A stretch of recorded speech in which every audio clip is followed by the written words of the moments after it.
Sometimes we find extra shenanigans inside of the existing shenanigans of Fan Fridays. So check out this comment right here. That's actually my Jolteon Mismagius combo. Was a pleasure to battle another person that thinks outside the box. Don't normally run this combo with the Mega Swampert and Komo-o. Interested in seeing what the combo is capable of? Let's go and check out some of the battles. So yeah, the last Fan Fridays for the week ran this combo. I even commented like, that's a pretty crazy combo. Unfortunately, just the shutdown of a Charjabug and then having like the Mismagius mirror match was a little too much. And also, he did say he brought the wrong team. But look at this. We have like insane amounts of Volt Absorb support. Like this Mismagius tank was working and it can work again. So I can't wait to see what it does against someone that has a very dubious team at this point. But yeah, the sub Jolteon just gets away with it, and then who knows what the follow-up is going. Well, actually, we already know what the follow-up is going to be. Normally, it's like, oh, this combo is going to be doing some craziness. Mismagius getting that skill swap on, and now it works out for both Pokemon, too. That we have now Mismagius having Volt Absorb next to the levitated Jolteon. It didn't really come into play last time because there was a special Mimikyu on the field and another Mismagius and a Charjabug. But now, Jolteon has no weaknesses. It has the Levitate. So that's pretty crazy, and that's going to be the all-out pummeling onto the Jolteon. Outspeeding with the sub does buy some time, and that's like another crazy thing is that, okay, if you have fast Pokemon with sub, you can use that, and then you don't have to worry about almost dying from a Z move, because Protect, you would still take 25% of the damage. Air Slash onto the Mismagius. There we go, and Lucario has Calm Mind. Ooh, so it is a special Lucario setting up right now. And that is going to be Jolteon with the Discharge, though. So Mismagius, Volt Absorb. Hey! Look at that. Mismagius shrugs off a lot of the damage that it just took. And then Jolteon coming in with the big damage. Lucario. Oh, that was actually... What is that Lucario, then? To be able to tank that with a critical hit. Because critical hit bypasses the +1. But now Mismagius showing that crazy coverage. Because what really got me about the Mismagius is that it was both Thunder Wave and Will-O-Wisp. So if it's special attacker, gets slowed down. If it's not a special attacker, then you get the Will-O-Wisp into the Hex, and then it gets nasty. Mismagius gets another big heal right there, and then that is going to be Discharge onto the Lucario. Hit it pretty well, but then the Discharge paralyzes Noivern as well, getting in the way of the Thunder Wave. But Lucario now showing the Flash Cannon, so trying to remove Mismagius from the battle. Not going to happen. And then just Jolteon with that Discharge. So, like, yeah, the damage comes down pretty crazily, and then Mismagius goes from, like, support to damage as well. So there we go. That's going to be enough to finish off the Noivern and the Lucario right there. And just, like, the awkward, well, I wouldn't even say awkward, just, like, the interesting sustain of, like, hey, it's Mismagius. You don't expect it to be tanky, but once it gets Volt Absorb, it gets a quarter of its health every turn. You kind of have to deal with that. And it kind of makes Pokemon hard to KO. And that's going, yeah, this guy's definitely hacking. So it's like, wait, I forgot about the Ash Cat Pikachu and full shiny team. Can't ignore that one. So Jolteon with the Discharge, going to just keep healing up that Mismagius. But that's going to connect with the Greninja.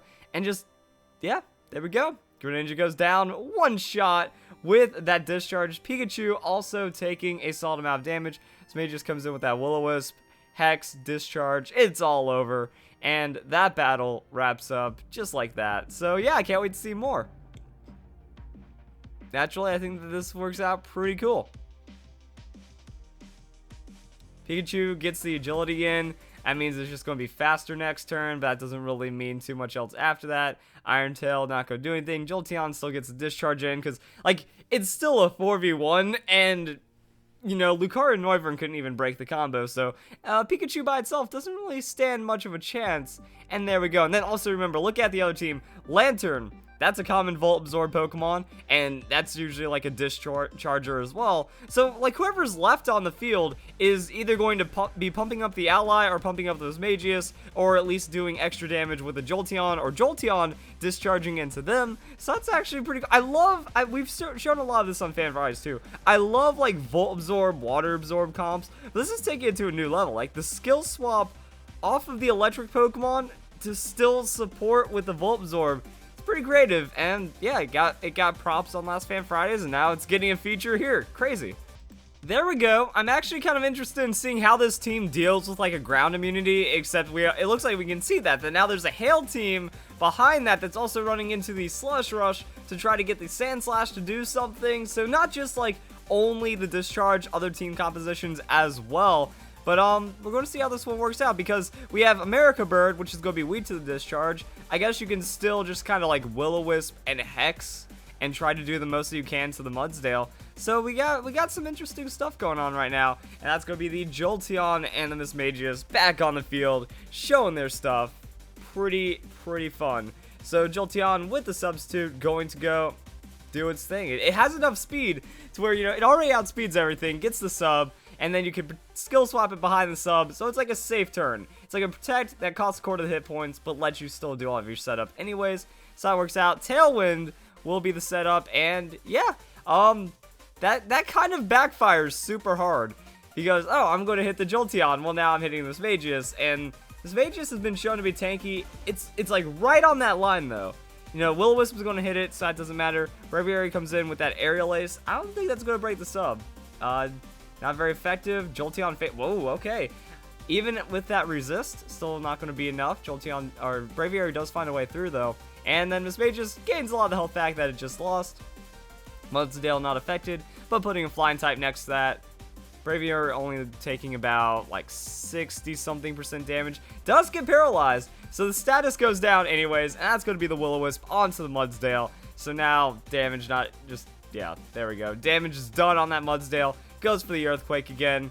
I guess it's really all that he can do, but yeah, you're just hitting a Mismagius neutral now, and then it's going to be cut down even more. So Mismagius now losing a little more health than it did. Well, like, it's down a little lower than it was last turn.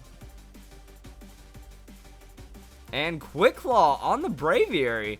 Little fancy right there after the Tailwind, though, but it gets full paralyzed, and then Jolteon comes in with the discharge. That's going to bring Mismagius back to almost, you know, 75% health. And now that's going to be a connect onto the Braviary. So let's see how much damage this Hex is going to do. It was pretty crazy. I like that. Like the double shenanigan. Like, we already know this Mismagius moveset in like 4 turns. It lays down everything, and then you figure it out. So Mudsdale stamina going to kick in with that defense boost. Kind of doesn't matter against what I see on this team, though. And then we have like hail and ice shenanigans. So Mudsdale's still going to be taking a lot of damage in the end, and not really ready for the power of that boosted Hex. Rotom now coming into the battle. I don't really see... Actually, that Rotom is one of the things that, like, Mismagius can't body, which is crazy to think about. Shadow Ball comes in, though. Mismagius survives it. Goes for the Hex onto the Mudsdale. Will finish off the Mudsdale right there. So now let's see what the Jolteon is going to go for onto the... oh! Roar on the Rotom. That's interesting. Because now Rotom's just coming back in.